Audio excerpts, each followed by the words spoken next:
All right, guys, so today we're back with the 2015 GMC Canyon. We're going to be doing the front brake pads. I'm going to show you how to quickly do this.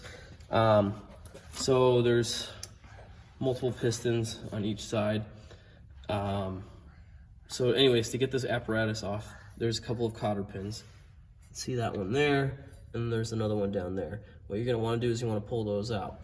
If you don't have a good grip or a good angle to pull, like maybe on this one, on the top of these, I guess these rods or rails or whatever, these sliders, is a screw. So you could rotate the whole thing and hopefully rotate that cotter pin so that you can get a good pull on it. After you do that, you're gonna want to push all of these, or push these out all the way across. And then you can, at that point, you can slide the pads out. This metal bracket, just leave it there, ignore it, pretend like it's not there while you're pushing these rods. Do your best you can to work around it. All right, so I got these, the sliders out. Basically what I did was I got a pair of channel locks, or not channel locks, but vice grips, got a good bite, rocked it back and forth and just wiggled it on out. After I did that and saw that they were pretty corroded, I went and got a wire wheel at the end of my drill and just kind of knocked a lot of it off. It's still not as clean as I'd like it to be. But anyways, that's that. At this point, now, all you'd have to do is just, of course, it doesn't want to slide out for me. But basically, they're supposed to just slide out. There's probably still some tension between the pistons on the rotor and everything. Anyway, the tool that I have to collapse these requires me to take this whole thing off. So I'm gonna take them off now. Take it off now. I've already knocked the bolts loose. You got two mounting bolts. You can see this one and then the one down there. I've already backed them out quite a way. It's an 18 millimeter. These are 18 millimeters. Mine were on there super freaking tight. So hopefully you got some power tools or a really good cheater bar to get those knocked loose. Okay, so this is the tool I have to compress, or I guess collapse, the 4 pistons on each side, 2 pistons on each side there.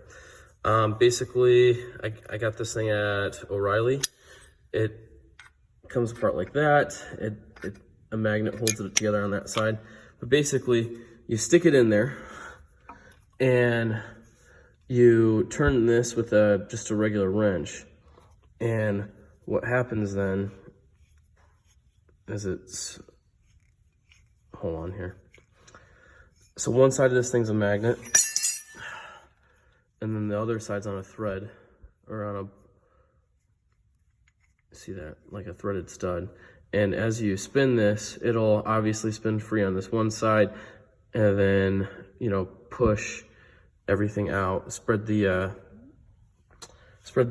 pistons out and everything. And this is the tool in action. So you just turn this with a wrench. That is connected to this by way of a magnet, so it can just spin on that, no big deal. And then this obviously has a thread. And together it will push 1, 2, 3, 4, or spread 4 pistons so that you can put your new brake pads in. So now the next thing I'm gonna do is I'm gonna take this out, and then I'm gonna put the bracket back, or the caliper back on, and then I'll show you how to put the pads in. Okay, so caliper's back on the car. The brake pad that doesn't have any metal hook on there, like that one, this one goes in the back. So basically, you line it up, you get it in there, and then I, give it a couple of taps with just my hand, nothing too hard, just to get it down in there. Now what you don't want it to go all the way. You just want these ear holes here to line up with the holes that are already there, so that when you put those rods back through, those will hold it up. Now for this one, I've read a couple different things online. They said that you want it so that this metal hook is on the bottom of here and slide it in. I'm not able to get that to fit. So I wasn't able to get it to fit on the other side. So I got I got it to fit on top. Now, again, you just fit it in there and get it to, and just slide it down in there. So this one, you might just have to finagle a little bit, but there we go. I think that's that there.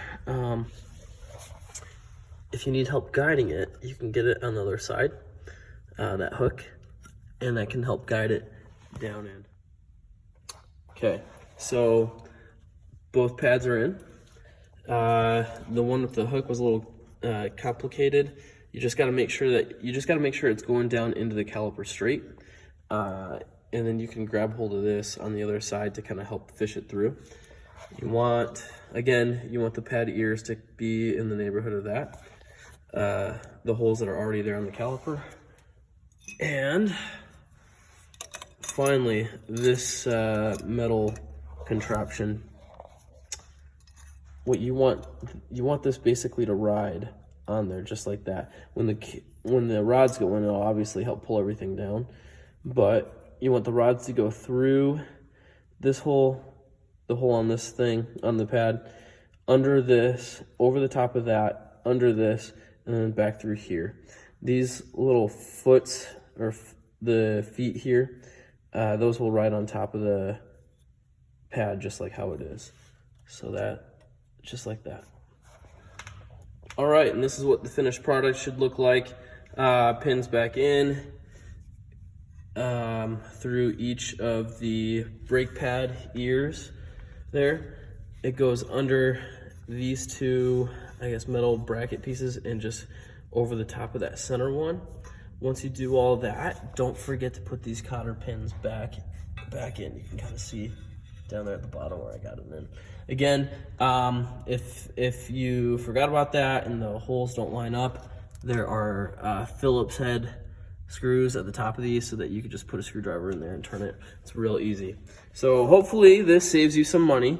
I'm sorry in advance, or I guess I'm sorry now that this video is kind of boring. I'm out of work this week due to being sick with COVID, so my energy levels is just way down.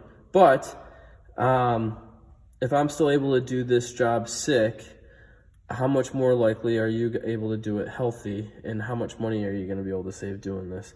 So if I helped you out, saved you any money, gave you some kind of confidence in trying this for yourself, please like and subscribe. If I missed something, or if there's something that you want to see done better, or if there's anything else that you want to see done on this truck, please leave it in the comment section below. Thanks a lot.